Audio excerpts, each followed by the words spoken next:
Let's take the Ganaragawa to the next level for you. Cultural PDFs. These are just a few I have. This is the Constitution.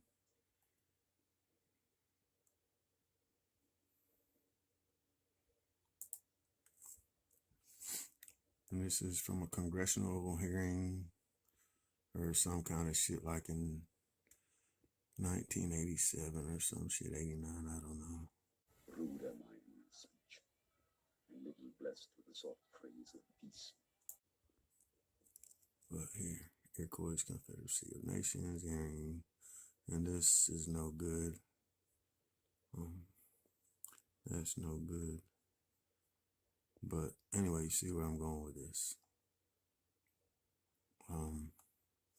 Basically what this is, it's a side-by-side review of the Haudenosaunee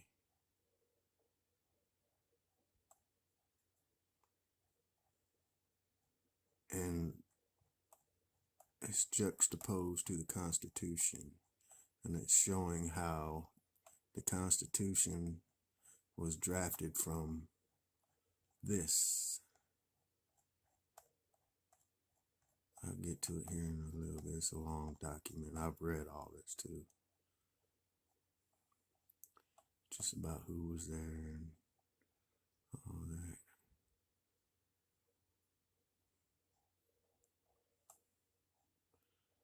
But I'm just going through this kind of quick just to give those of you who don't know that the indigenous government is the grandfather, great father of the United States government. Here you go right there. Okay, great law of peace and the U.S. Constitution. Now basically what this does, it shows the similarities in the people, and most of all it shows how the Constitution bastardized a good thing, because they ended up amending all of this and changing it to suit their way of life. What I'm talking about is you're getting on my back. Which is your way of life, America, today. Because you follow the Constitution. And this is the law of the land, always and perpetually. Do your voodoo on your own people. Not the Constitution, for those that don't know. But I'd be remiss if I didn't show that. And I show that because you find symbolism in that associated to, even these. In fact, what I just showed you, the only people that could use this stone or this, well, no, these are the maps, but this one's an anvil too. So that one was used by probably a hunter warrior society. But this one over here might have been a map. I mean, it is a map, no doubt about it, but it might have been an anvil as well. And like I say, people would have to carry belts to use the stone anvils on any territory. They would have had to have had a belt. And that would also be symbolic of a territory that would have been a traditional territory where things would have been passed on to future generations, such as these things right here. This is right here is kind of in a different category, because this would have been a marker next to a tree marker on the river, which is where I found it. Along with this one next to it was also a marker along the river by a tree. Well, not really by a tree, because I didn't see a big tree in the area of that one because it was so badly eroded.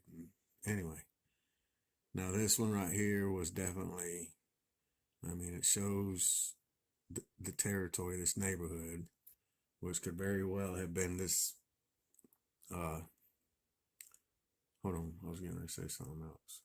Anyway, it all correlates to each other. The language can teach you things about what things are and what things are called, and who occupied that territory and for how long, as well as, you know, the indigenous traditions and culture, because that explains all of that later. More interesting on top of the hill is All right, now these are belts. Some of them are treaty, some of them are warrior. And this is basically the system in place, and it is the great father to the Constitution. why do I linger so far off the beaten path, so long past my welcome? Okay, the Constitution was based off of this, and this was over this entire continent. And What? I'm sure in 1539, along with the people that carried these belts being slaughtered, these belts would have been destroyed. So there's no telling, you know, how many got destroyed, because the chronicles I went over, I didn't really get any mention. Now, the only mention of a belt in any of the research I've done, which is kind of limited, is kind of focused, but was when Columbus landed, he was presented with a belt, which that never gets addressed. And I guarantee you it was a Cuswenta, a two-row. And the miscommunication was them trying to explain to him that's where he needed to go inland. And, you know, of course, that lack of communication and representation is an issue that is significant that doesn't get addressed in 1492, that belt incident. But anyway, I follow the belts and the grand councils when I do research. So I do have an episode I'll be doing on treaties. I just ain't got to it yet because right now I'm dealing with the doctrine of discovery and what the 1539 campaign targeted, which is this. Ganera Gawa, that's the good path or the good minds. Yeah, so there's that. Oh, yeah, this would have been right here in Soda, where I'm at now, too. There would have been guys that had all of these. All right, right now I'm still going over the 1539 conquest and the impact it had on the culture. Okay, again, let me go over 1539, DeSoto's army. Okay, you come up through Florida. You weren't expected, and the natives here aren't exactly friendly. Speaking of, He hit every major village from here to the Great Lakes. Okay, so go ahead and establish that. Every major trading route he attacked, in every major village and all in between. And again, these are mounds that I found. Also his trail that I followed through the chronicles. But the states that were projected landing sites, I looked up the mounds and what was going on there. And I came up with this map, but it describes a couple different things. Because again, DeSoto went up through here, but he died on the Mississippi, the Chicagua. Chicagua is the Mississippi. And I'm going to say he made it as far as the Great Lakes. But he died on the Mississippi or the Tennessee River, the Hogohigi or the Chicagua, either one of them rivers he died on. It's not certain.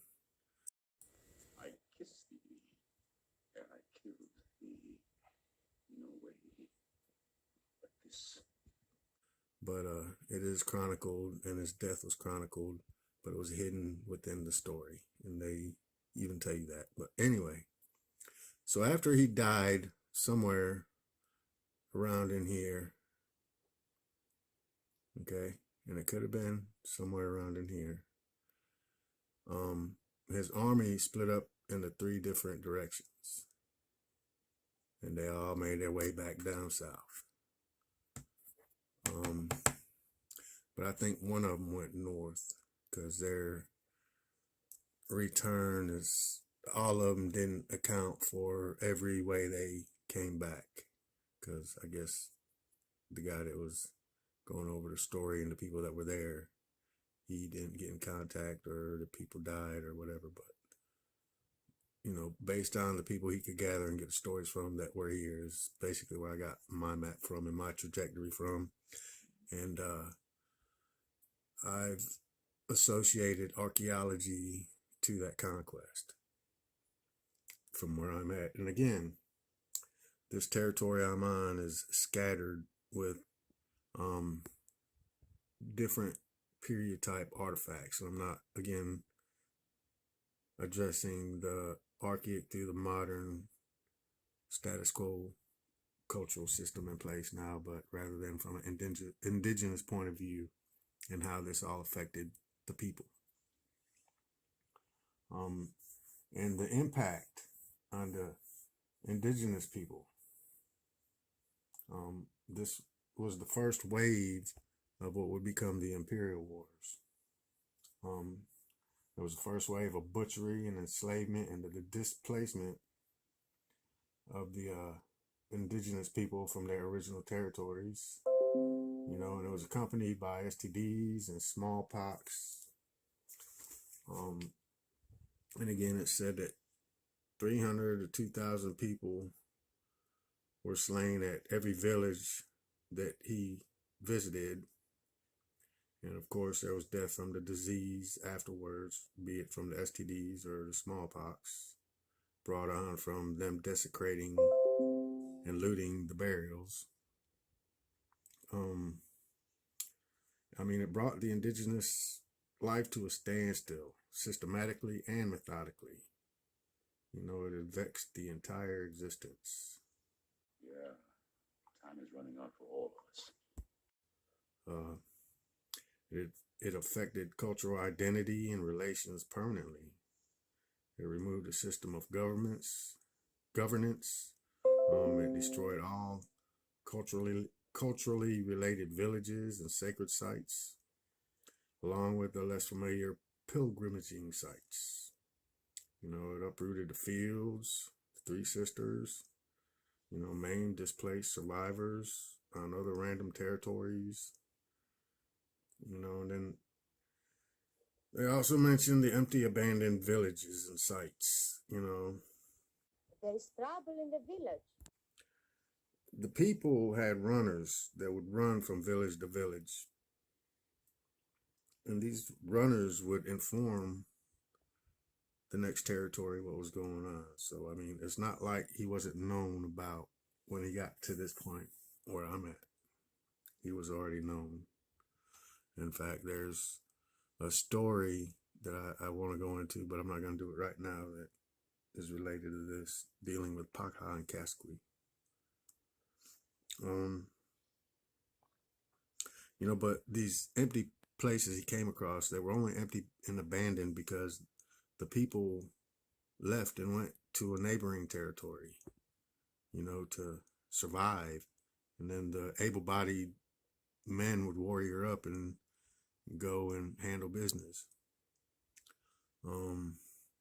That's why they were abandoned and didn't look like no one lived there. And that's a running theme through history when it comes to learning about the Americas, because the same thing happened in 1799, but that's going to be another video also. All right, you know, again, this was an intentional, methodical attack against this nation of Anawarakawa, you know, Great Turtle Island. and it doesn't get addressed as such. And that's what this conquest was. You know, people still haven't completely regained its hold on what it once had. You know, lost everything: families, businesses, land. You know, their identity. You know, stories of where they were from. I mean, there's still oral tradition, and people should pay more attention to that because it helps identifying symbolisms and even landmarkers.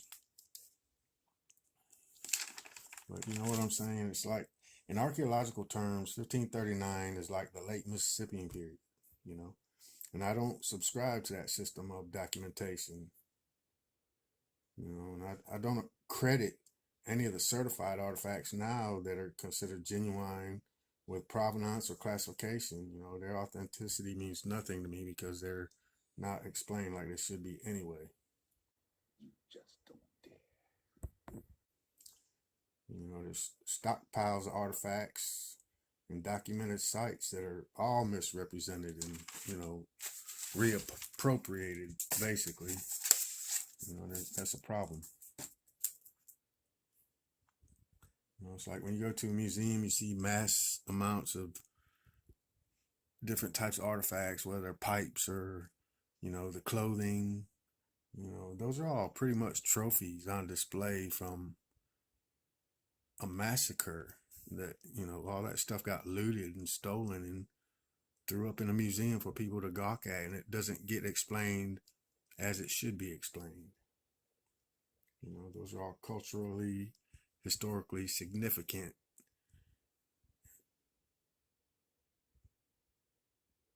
But they're in the wrong hands. They should be in native hands with the native stories. But new evil are you trying to conjure up now? You know, right down to being in the field, picking up, or, you know, exploring and excavating and looking for sites and documenting and all that, you know, all that's wrong because there's no cultural identity associated to any of it in archaeology, and it should be. That's the very reason for it. You know, I mean, there's layers of things that happen on this continent that are still here to be discovered and explained in this light, like where I'm at and what I'm doing, which is why I'm doing it. It's a form of decolonizing, you know, the history and the archaeology, because that's what needs to be done. I don't know what more to say, but, you know, I was speaking on the people here, you know. Ganeragawa, I think is how it's pronounced, is, you know, the Great Path. It is symbolic of the governance that was across this entire continent. It's not just separated these little, Shut up, bub. well, I shouldn't say, you know, these people. It wasn't just them, it was this whole nation. But you don't learn that, nor how they're related. Even right down to the language. I got a thing I'm gonna do on language too. But this is that in a nutshell for now. Just still working on this later.